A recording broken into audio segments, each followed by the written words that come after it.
5 men tried to kill the Korean Mafia boss until a black waitress took down all 5 attackers like it was nothing. The first man never saw her coming. Sienna Cross didn't remember deciding to move. One moment she was walking past the alley behind Jade Palace, apron still tied around her waist, shoes damp from the rain. The next, her body had already committed. Her fist drove upward into the attacker's throat with precise, devastating efficiency. A wet, choking sound. He collapsed. Only then did her mind catch up. No. You don't do this anymore. But muscle memory is a brutal thing. It doesn't care about new identities. It doesn't respect second chances. The second man lunged at her with a knife. She pivoted instinctively, grabbed his wrist, twisted sharply inward. Snap. His scream cut through the alley as the blade clattered to the pavement. The third swung a metal pipe. She ducked, stepped inside his reach, drove her elbow into his ribs, then followed with a knee that folded him in half. A sharp strike to the base of the skull ended him. 15 seconds. 3 still standing. Rain fell harder, turning the concrete slick. The Korean man on the ground, bleeding, barely conscious, stared at her through the chaos. Not confused, measuring. The fourth attacker rushed blindly. She sidestepped, swept his legs, and slammed his head against a dumpster with controlled brutality. The fifth hesitated. That was his mistake. She advanced. He swung wildly. She moved like water. 2 strikes to the sternum, palm to the chin. His lights went out before he hit the pavement. Silence. Just rain. Just her breathing. 5 men lay scattered in the alley like broken mannequins. Sienna stood over them, chest heaving, knuckles split open. And for the first time in 3 years, she felt alive. And she hated it. The man on the ground coughed blood. Dark eyes locked onto hers. Who are you? Nobody. She had to be nobody. I didn't see anything, she said, backing away. You didn't see anything. Recognition flickered in his gaze. He knew. People who lived in violence could recognize it in others. He tried to sit up. Wait. But she was already running. The man she saved, Lee Tae-hyun, did not forget faces. He lay in that alley for exactly 11 seconds after she vanished, long enough to memorize her posture, her voice, the precision of her strikes. She hadn't fought like a civilian. She had fought like someone who had killed before, and she had tried to disappear. Interesting. By the time his men arrived, Tae-hyun was already planning. 3 days later, Mel's diner. Sienna hadn't slept properly since that night. Every door chime made her flinch. Every car slowing outside her apartment made her reach for the knife under her pillow. You blew it. 3 years of invisibility, destroyed in 15 seconds. Mel slid a plate across the counter. You're jumpy, honey. Didn't sleep? Lie. Another one. The door chimed, and the air shifted. She looked up. He stood in the doorway. Different. Clean. Controlled. Tailored charcoal suit that probably cost more than her rent for 6 months. Dark hair swept back. No visible weakness. But the bruise on his jaw remained. Their eyes met. Recognition confirmed. He walked toward her without breaking eye contact. Every survival instinct screamed. Run. Her feet stayed rooted. Coffee, he said calmly. Black. No sugar. She poured. Her hand trembled only once. He placed his phone on the counter and turned it toward her. Grainy security footage. Her. 15 seconds of violence. Her past flashing like a threat. You disappeared before I could thank you, he said quietly. I don't know what you're talking about. His eyes darkened slightly. I think you do. The proposition. In the park 2 blocks east. He studied her like a strategist. Special operations. He said, not a guess. She didn't confirm. You move like someone trained to kill efficiently. She stood. I helped you because I was there. The men survived, he said calmly. And they're looking for you. Her pulse spiked. They had dash cams. Damn it. You're involved now, he finished. I'll disappear. He stepped closer. You already are. He listed details about her false name, her off-grid apartment, her cash-only habits. Her silence stretched thin. I protect what's mine, he said. I'm not yours. You saved my life. A beat. I protect my debts. Then he gave her the offer. Work for him. Train as security. In exchange, protection. She should have said no. Instead, she pocketed the card. The second attack. 2 nights later, she noticed a sedan following her. 4 men stepped out in an abandoned industrial block. Red pole gang. She chose the battleground. If she was going to die, it would be on her terms. They attacked together. Smart. She broke 2 noses, shattered a knee, dislocated a jaw. Then the 5th man stepped out. Different. Trained. Former military. He caught her kick midair. Slammed her into concrete. Her ribs cracked under his punch. She was going to lose. Headlights flooded the lot. A sharp Korean command cut through the air. The trained fighter hesitated. That was enough. She swept him down and choked him unconscious. When she looked up, Tae-hyun stood there. Not panicked. Focused. "You're bleeding," he observed calmly. "I had it." "Of course." He removed his jacket and draped it over her shoulders. And for the first time in years, Sienna let someone help her. The penthouse. She expected excess. Instead, she found minimalism. Clean lines. Floor-to-ceiling glass. Art. Books. "Shirt off," he said clinically. She hesitated, then complied. His expression didn't change when he saw her scars. Bullet wounds. Knife marks. History carved into skin. 2 cracked ribs, he said softly. "Who are you running from?" She didn't answer at first, but something about his steadiness broke her silence.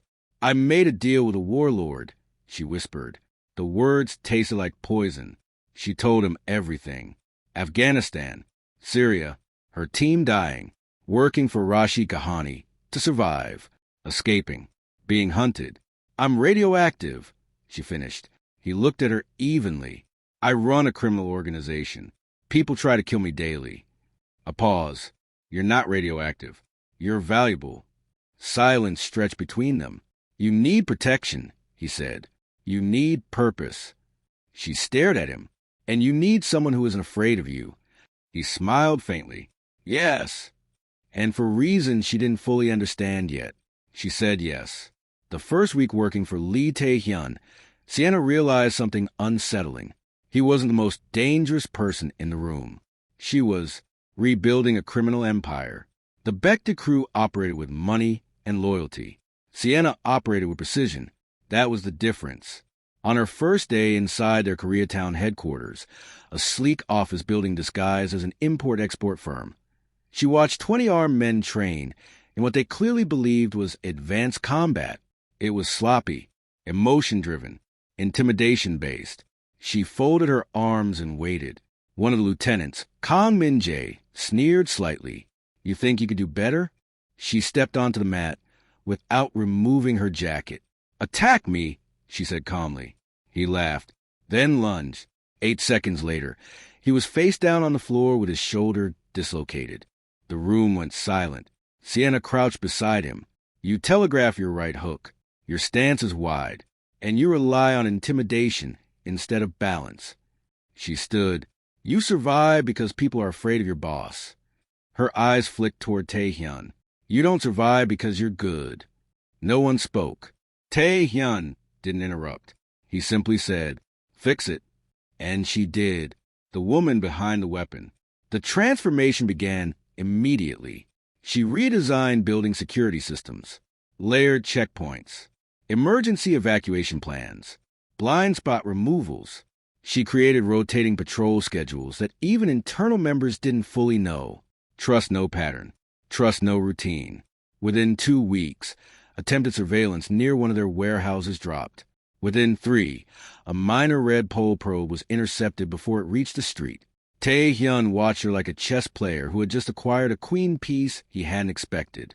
Not just because she was skilled, because she cared. She didn't train lazily. She pushes men harder than anyone had ever dared. "Again!" she barked during a sparring session. "You hesitate, you die."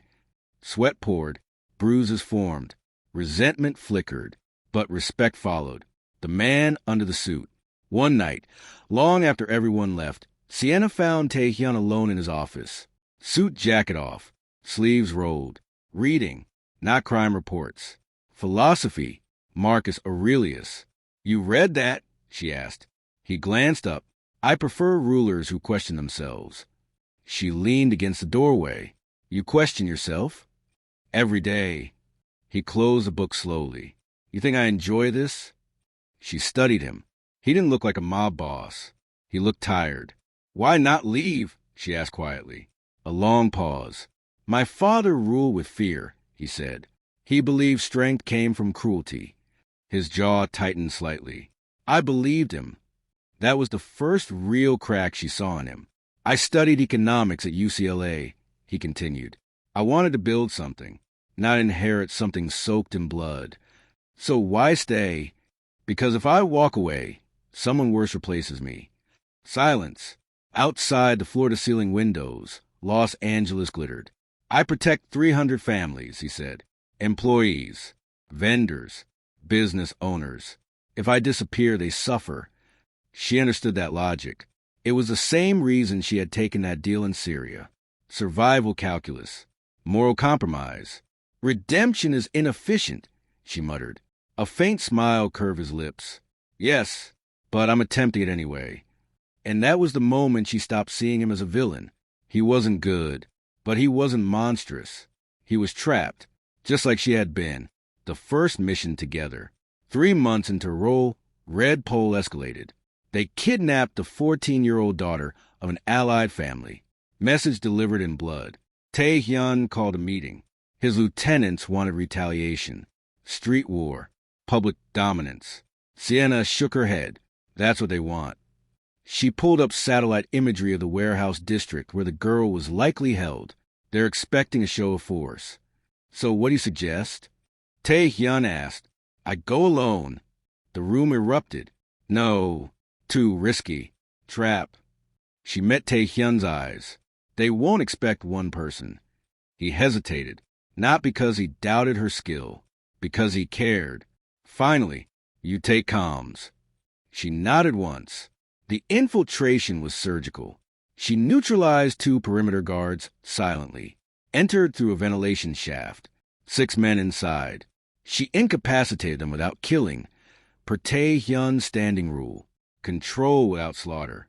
She found the girl tied to a chair in a back room. Terrified, but alive. Nobody's gonna hurt you, Sienna whispered.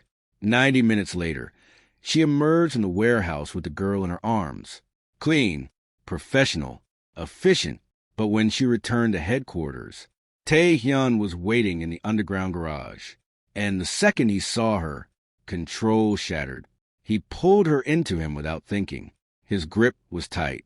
Too tight. Don't do that again, he said against her hair. It wasn't an order. It was fear. She froze. I was fine. I wasn't. That hit harder than any punch. She pulled back slightly.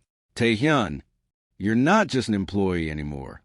His thumb brushed her cheek unconsciously. The air shifted. Dangerous. Electric. You're everything. She kissed him, because if she didn't, she might run, and she was done running. The line they crossed, it wasn't gentle. It wasn't cautious. It was months of tension detonating. His hands trembled slightly when they touched her waist. She noticed he wasn't used to vulnerability. They barely made it to the penthouse. Clothes scattered between elevator and bedroom. But afterward, when breathing slowed, when adrenaline faded, reality crept in. This is reckless, she whispered. Yes, you're a crime boss. Yes, I'm your security director. Yes. Silence. He turned toward her in the dim light. Stay anyway. She did. Red Pole retaliates. Love in their world came with consequences. Red Pole didn't miss the message. They attacked one of Baekdu's legitimate storefronts. Drive-by. 2 employees wounded. 1 dead. Sienna stood in the blood-slick grocery aisle afterward. Her jaw clenched. They're escalating. Tae-hyun stood beside her. No, he corrected quietly. They're testing. Testing what? How much I'll tolerate before I become my father. She turned to him. And will you? A long pause. Not yet. But his eyes had darkened, and she knew war was coming. The past awakens. That night, Sienna woke from a nightmare. Gunfire, desert heat, Rashid's voice. She sat upright, breath ragged. Tae-hyun woke instantly. No hesitation. He pulled her into him. No questions. No judgment. Just presence.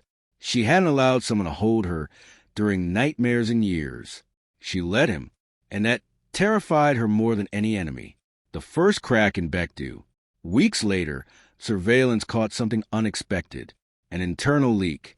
One of Tae-hyun's trusted lieutenants had been feeding Red Pole information, not out of greed, out of ideology. He thinks you're weak, Sienna said calmly after reviewing footage. He wants your father's methods back. Tae-hyun didn't react immediately. He dismissed the room, left only the two of them. Do you know what my father would have done? He asked quietly. Public execution. Yes. And you? A long silence. Then, I'll remove him. Quietly. No spectacle. No brutality. Sienna studied him. You're changing this organization. I'm trying. And that makes you dangerous. A faint smile. Good. The realization. 3 months after their first kiss.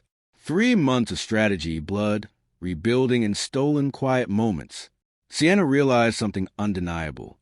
She wasn't just attracted to him. She wasn't just aligned with him. She loved him. And loving him meant vulnerability. It meant risk. It meant someone could hurt her again. That realization landed heavy. The same night, Rashid Kahani's name resurfaced in an encrypted intelligence intercept. He was in the United States, and he was looking for her. The finger arrived at 6:12 a.m. It was placed carefully on the marble entry table inside Tae-hyun's penthouse. No forced entry. No broken glass. Just a single severed finger wrapped in clean white cloth. And beneath it, a note in Arabic. Sienna knew the handwriting before she translated it. Her stomach dropped. Her hands went cold. Return what belongs to me, or I will take everything you love. Rashid Kahani. He had found her. The man who owned her survival. Sienna hadn't spoken his name in 3 years. Rashid wasn't just a warlord. He was calculated chaos. He built power through fear and unpredictability.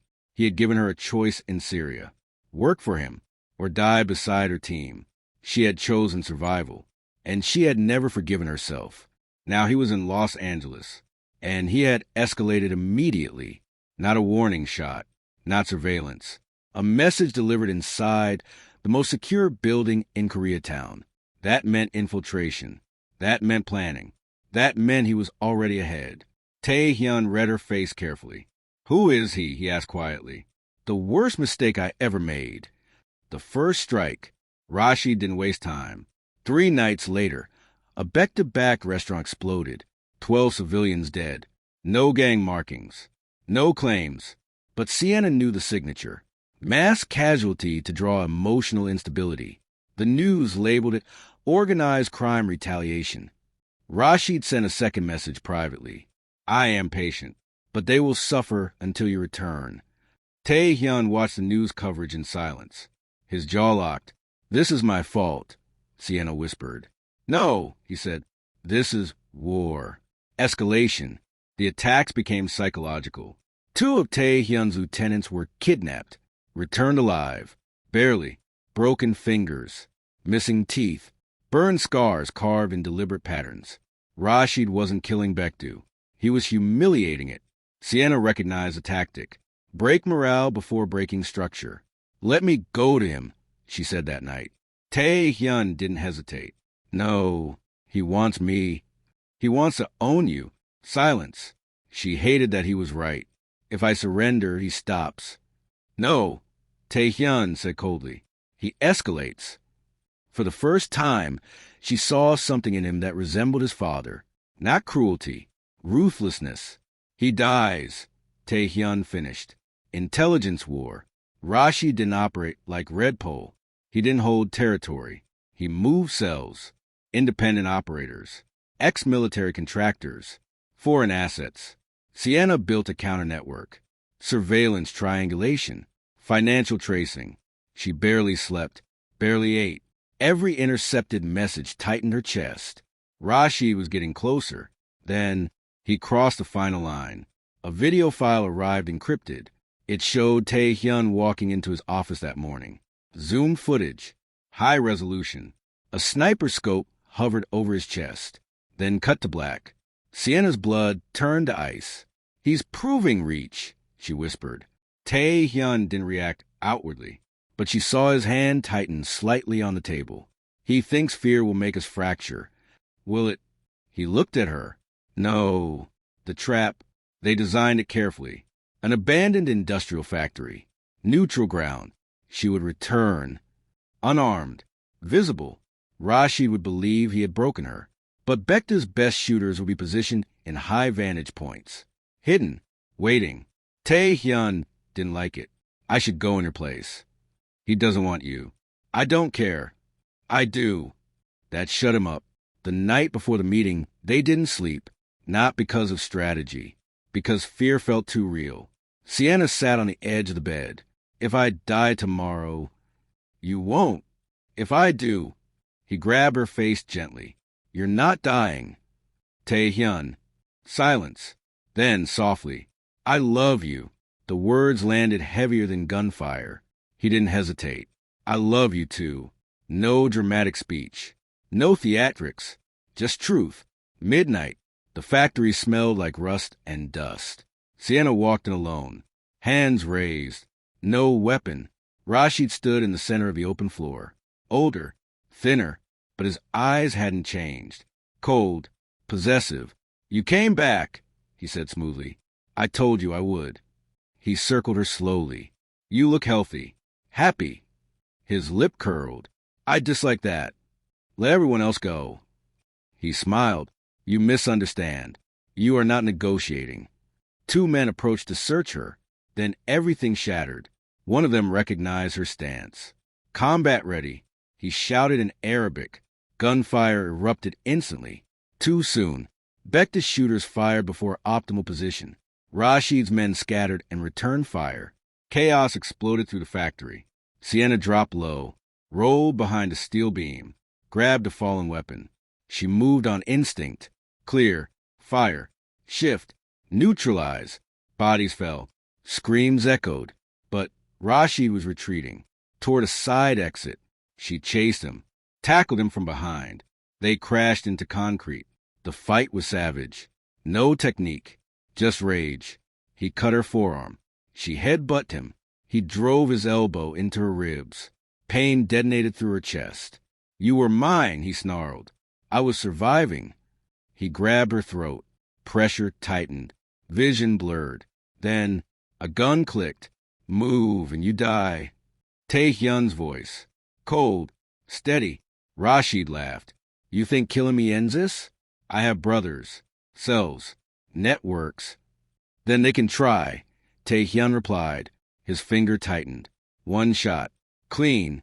Rashid collapsed. Dead. Aftermath. Silence settled slowly. Sirens in the distance. Smoke in the air. Sienna stared at Rashid's body. She expected relief. Closure. Instead, she felt empty. Tae-hyun approached her carefully. Blood streaked across her face. "You're bleeding." "I know." He touched her cheek gently. "You're free." Was she? Or was freedom just another battlefield? The final retaliation. Rashid's network tested Bektu twice more. Small-scale attacks. Both crushed decisively. Tae-hyun didn't respond with brutality. He responded with overwhelming precision. Targeted dismantling. Financial freezing. Strategic arrests. After 3 failures. They stopped. The message was clear. Sienna was no longer isolated prey. She was protected by an empire, and that empire would burn cities if necessary. The decision. Weeks later, as Los Angeles settled into fragile calm, Tae-hyun stood in his penthouse overlooking the city. "I'm done." "Done with what?" she asked. "This." He gestured at everything. The violence. The constant war. "You can't just walk away. I can transform it." She studied him. "You're serious." "Yes." He turned toward her fully. "I want legitimacy. Real estate. Infrastructure. Schools. And what happens to Bektu? It evolves." And your enemies, they'll adapt or they'll disappear. Silence. You're changing, she said softly. I have to. Why now? He stepped closer. Because I almost lost you. And that was the real turning point. The transition. The announcement shocked everyone. Lee Tae-hyun stood before his inner circle in the private boardroom. We're going legitimate. Silence, not confusion. Shock. Kong Min-jae, once the loudest skeptic of Siena, leaned forward slowly. And the streets. We reduce exposure, divest violent assets, reinvest in infrastructure. You're dismantling your father's empire. I'm rebuilding it. Some nodded, some didn't. But Tae-hyun didn't miss the flicker of resistance in three particular faces. Old guard, men who thrived under fear, men who believed mercy was weakness. Sienna noticed too, and she adjusted security immediately. The first betrayal. The assassination attempt came 6 weeks later. At a public groundbreaking ceremony for a Becta-funded housing development. Delight, media present, children in the crowd, bold, professional. A sniper hidden inside a construction crane tower. Sienna saw the glint first. Just a flicker of unnatural reflection. Her body moved before thought. She tackled Tae-hyun off the podium. The bullet shattered the microphone stand where his head had been. Screams erupted. Security scattered. Sienna rolled. Pulled her sidearm from concealed holster. Scanned trajectory. Northwest elevation, she barked. Her team reacted instantly. Her training, her design. Within 90 seconds, the sniper was apprehended. Alive. Intentional. Because dead men don't confess. The truth. Interrogation revealed what she already suspected. The sniper wasn't Red Pole. Wasn't Rashid's remnants. He was hired internally. One of the old guard lieutenants had decided Tae-hyun's transition made him weak. And weak leaders get replaced. Tae-hyun listened to the confession without visible emotion. When it was over, he dismissed the room. Only Sienna remained. This is the moment, she said quietly. Yes. Your father would have made an example of him. Yes. What will you do?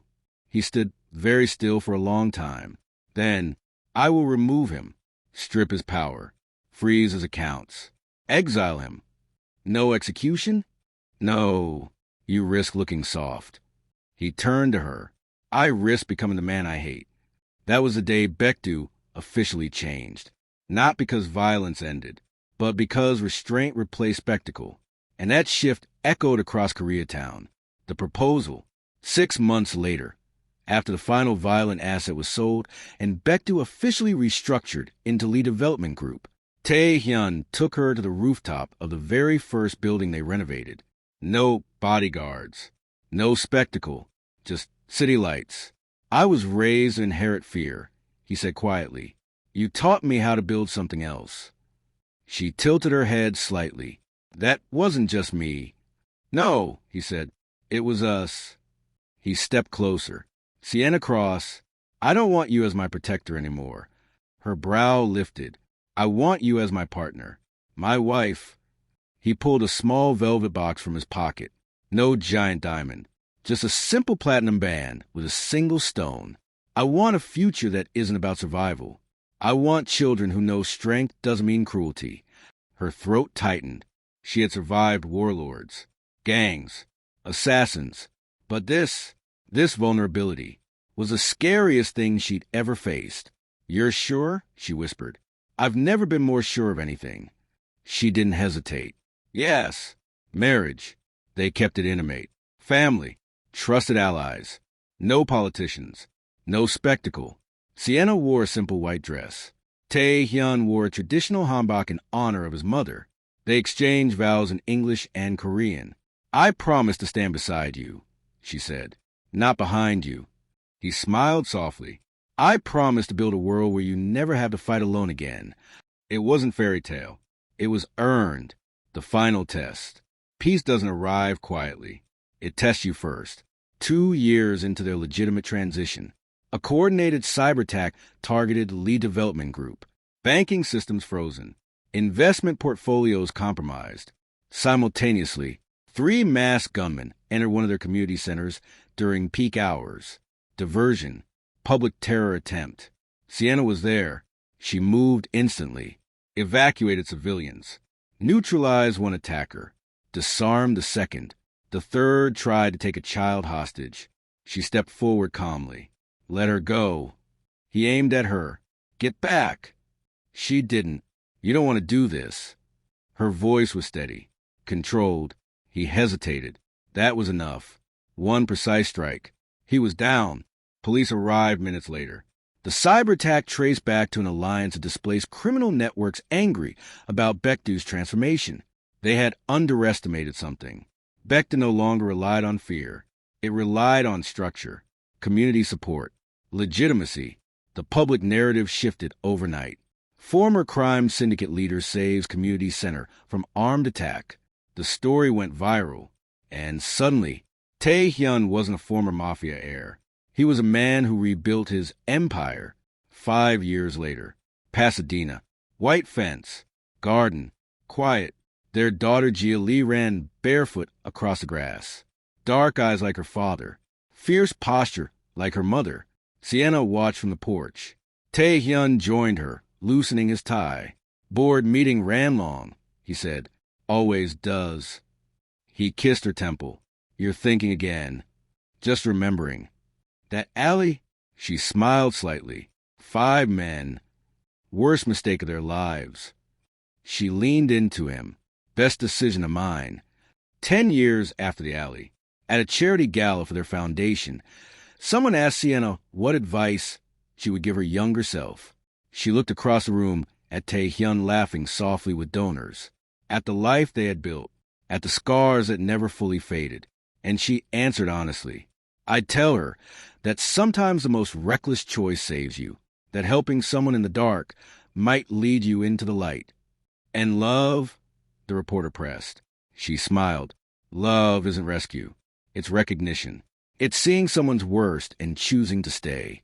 Across the room, Tae-hyun met her gaze. No words needed, because the truth was simple. She had saved his life in that alley, but he had saved hers in every way that mattered. They weren't perfect. They weren't innocent, but they chose better. And sometimes, that's enough.